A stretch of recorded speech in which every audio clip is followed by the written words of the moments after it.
안녕하세요. 축구 전문 기자 한준입니다.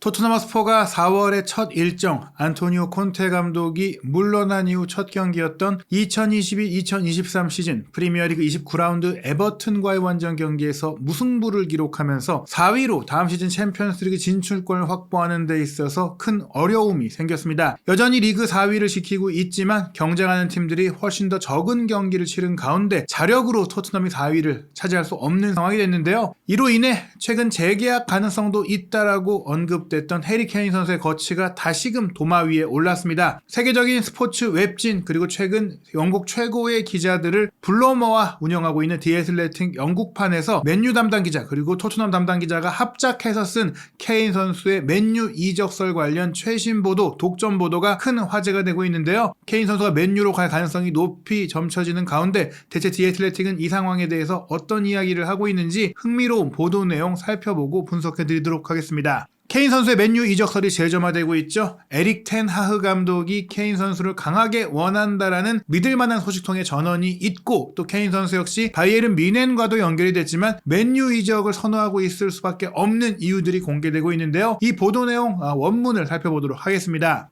이 기사는 로리 휘트웰 그리고 잭 핏브룩 프리미어리그를 취재하고 있는 토트넘과 맨체스터 유나이티드를 취재하고 있는 공신력 높은 기자들이 합작 취재를 했기 때문에 더더욱더 팩트체크가 됐고 또 밀도가 있는 내용인데요. 기사의 제목은 맨체스터 유나이티드가 해리 케인에게 관심을 보이고 있지만 토트넘이 그를 놓아줄까라고 하면서 우리가 아는 상황들을 소개하겠다라고 이야기를 시작합니다. 우선 해리 케인 선수의 미래가 추측의 대상이 된 것 바로 세 번째인데 2021년 여름에 맨체스터 시티와 강하게 연결이 했었지만 토트넘이 이를 무산시켰고 지난해 여름에도 다른 구단에서 같은 이런 이적 제안이 있었다고 해요. 맨시티는 엘링 홀란 선수를 영입했기 때문에 아닌데 다른 팀들의 오퍼가 있었으나 당시 그 맨시티가 제시했던 돈보다는 줄었다. 맨시티가 한 1억 2천만 파운드 정도를 제시했다고 하니까 한 1억 파운드 정도로 떨어지지 않겠느냐 이렇게 좀 볼 수가 있겠는데요. 그리고 이제 2023년 여름 이적 시장에도 케인 선수의 이적설 보도가 있을 것이고 맨체스터를 이제 하늘색의 맨시티, 붉은색의 맨유가 양분하고 있는데 이 붉은 반쪽 팀 맨유 라는 팀이 굉장히 적극적으로 달려들 것이고 연결이 될 것이다 라고 이제 예고를 한 것입니다. 그러면서 이 29살이 된 케인은 올레 군나르 솔샤르가 감독으로 있을 때부터 맨유의 영입 대상 리스트에 올라 있었지만 토트넘과의 계약 마지막 해가 다가오는 지금에 와서야 가능성이 높아졌다라고 하고 있어요. 사실 맨유는 오래전부터 케인과 연결이 되어 왔죠. 하지만 토트넘에 대한 케인의 애정도 있고 토트넘도 잘 나가고 있었고 토트넘도 남은 계약 기간이 크기 때문에 이런 이적 협의를 할 필요가 없었는데 이제는 케인 선수가 토트넘의 재계약 제안을 거절하고 있는 가운데 계약 기간이 끝나가고 있기 때문에 토트넘이 공짜로 케인이라는 그 최고의 스타를 내주지 않기 위해선 올여름에는 현금화를 해야 한다. 그런 주장들이 있을 수 있다. 내부에도 그런 얘기가 나오고 있다라고 하는데요. 이를 통해서 토트넘은 이제 큰 이적료 수익을 통해 다른 선수들을 영입해서 전체적인 리빌딩을 할 수 있을 것이다. 게다가 토트넘이 다음 시즌에 챔피언스리그 진출을 이루지 못할 경우에는 예산 자체가 줄어들게 됩니다. 케인도 떠나고 싶을 수밖에 없고 리빌딩도 쉽지 않아지는 자금적인 어려움을 겪게 되기 때문에 결국에는 다음 시즌에 챔피언스리그에 못 나가게 된다면 케인을 매각하는 것이 최선이다라는 것인데요. 문제는 이제 다니엘 레비 회장이에요. 1억 파운드 이상의 이적료로 케인의 이적을 승인할지 아니면 그냥 1년 더 쓰고 계약 만료 이후 자유계약 선수로 풀어질지를 이제 결정을 해야 된다. 모든 소식통들의 얘기와 마찬가지로 이제 익명을 유지해서 소개를 하고 있는 디 애슬레틱인데 우선 맨체스터 유나이티드 관계자들이 이구동성으로 얘기하는 게 에릭 텐 하흐 감독이 올여름 절대적인 우선 보강 포지션으로 센터포워드를 두고 있고 그 1순위 선수로 케인을 염두에 두고 있다는 것입니다. 맨유 스태프들이 이제 이런 상황들에 대해서 다각도로 이제 전해왔다라는 것인데요. 우선 텐 하흐 감독이 이제 아약스 감독일 때 토트넘과 챔피언스리그 4강에서 2019년에 격돌을 했었죠. 물론 이때는 케인 선수가 부상으로 인해 아약스와의 경기에 나오지 않았기 때문에 텐 하흐 감독이 직접 보지는 못했지만 어찌됐거나 이제 텐 하흐 감독은 오랫동안 케인 선수의 이런 득점력과 플레이에 대해서 호감을 갖고 있었다. 그리고 맨유에 와서도 아마 근거리에서 지켜봤겠죠. 그러면서 텐 하흐 감독이 생각하는 센터포워드의 역할에 있어서 케인이 가장 적합한 플레이 스타일을 갖고 있는 선수다. 그러면서 또 동료들이 케인의 프로 정신과 성품에 대한 정보들을 알려줬다. 즉 맨유에서 뛰고 있는 잉글랜드 대표 선수들이 케인에 대해서 좋은 얘기를 해줬다는 건데요. 맨유와 가까운 소식통은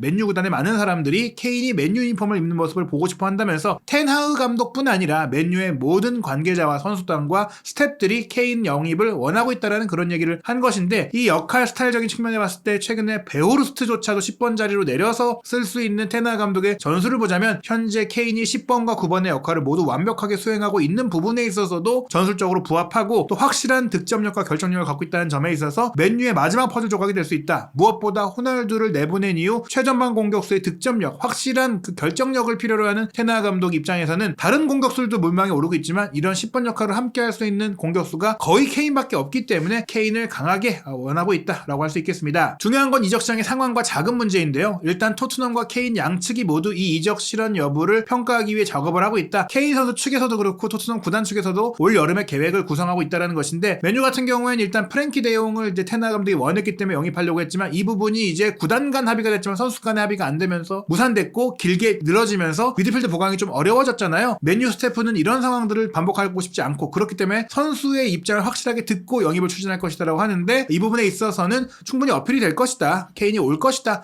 이렇게 좀 판단하고 있다고 합니다. 오는 7월 달에 케인이 30살이 되는데요. 토트넘을 다시 챔피언스리그에 진출시키기 위해 최선을 다하고 있다. 시즌이 끝나기 전까지는 이적 때문에 집중력이 흔들리지 않는다는 것, 토트넘에 대한 애정도 있고 토트넘을 챔피언스리그에 일단 진출시키고 고민하겠다라는 의지도 있는 거예요. 토트넘에 남겠다라는 생각도 배제할 수 없다. 케인이 토트넘과 재계약할 수도 있다. 챔피언스리그를 자신의 힘으로 진출시키고 좋은 정식 감독이 오고 또 여름 이적 시장에 투자까지 이루어진다면 토트넘 원클럽맨으로 남을 수 있다. 뭐 이렇게 볼 수 있겠는데, 그래서 일단은 이제 스텔리니 감독과 라이언 메이슨 코치 체제에서 남은 10경기는 최선을 다해서 열심히 하겠다라는 입장을 보이고 있다고 합니다. 그런 가운데 토트넘은 물론 맨시티 이적 추진 이후 케인과의 연장 계약을 맺으려고 했지만 이것에 대해서 케인은 계속 보류하고 있거든요. 결국엔 올 시즌에 챔피언스리그 진출을 어떤 팀이 하느냐, 맨유냐 토트넘이냐, 이게 굉장히 중요한데요. 일단은 맨유 같은 경우에 최근 구단 매각 이슈도 있는데, 설사 카타르 자본이라는 엄청난 돈이 들어오지 않는다고 하더라도, 재정적 플레이까지 고려해야 한다고 하더라도 현 글레이저 체제로도 3억 파운드 한도의 리볼빙 신용 패실리티가 있기 때문에 케인 영입을 할 수 있는 자금이 있다. 3억 파운드를 쓸 수 있다고 하니까요. 케인 선수에게 1억 파운드에서 1억 5천만 파운드 정도를 써도 나머지 돈으로 센터백과 미드필드 보강이 가능하다. 그렇기 때문에 김민재 선수 얘기도 나오고 있고 다른 미드필더 얘기도 나오고 있는 것이겠죠. 어찌됐거나 테나 감독은 스트라이커 보강을 가장 원하니까 케인 선수 영입에 여력이 있다라는 것인데요. 게다가 케인 선수가 사실 나이가 있잖아요. 그런데 이 정도 돈을 쓰겠느냐라고 생각할 수 있는데, 지난해 여름에 레알 마드리드에서 미드필더 카세미르를 옵션 포함 7천만 파운드에 영입한 것을 통해 알 수 있듯이 테나 감독은 즉각적인 성공을 원하기에 검증된 기량을 갖춘 선수에게 큰 지출을 이제 감행할 준비가 되어 있다. 문제는 이제 토트넘과의 협상이 이제 잘 이뤄질까인데, 토트넘 레비 회장은 아직 케인에 대한 가격을 정하지 않았다고 합니다. 최근 보도를 보면 뭐 해외 구단에는 1억 유로, 뭐 영국 내 구단에는 1억 파운드 내지 1억 5천만 파운드를 원한다는 얘기들이 있지만 이것은 썰일 뿐이고 실제로는 레비가 얼마를 요구할지는 모르고, 게다가 레비의 스타일 자체가 이적 시장 협상 마감일까지 협상을 하면서 가격을 끌어올리는 스타일이다 보니까 맨유는 또 과거에 또 그런 경험을 토트넘과 하면서 했기 때문에 좀 원하지 않는다. 이러면 계획에 차질이 생기고 결국에 끌려가게 되기 때문에, 특히 2008년에 베르바토프를 영입할 때 비슷한 일을 겪었기 때문에 이 부분이 가장 큰 변수라고 할 수 있겠는데요. 레비 회장이 그럴 수 있는 하나의 이유가, 사실 에릭센 역시 맨유 이적설이 있었고 이적과 연결해 있었거든요. 에릭센도 계약 마지막 해에 접어드는 시점에 이적할 수도 있었는데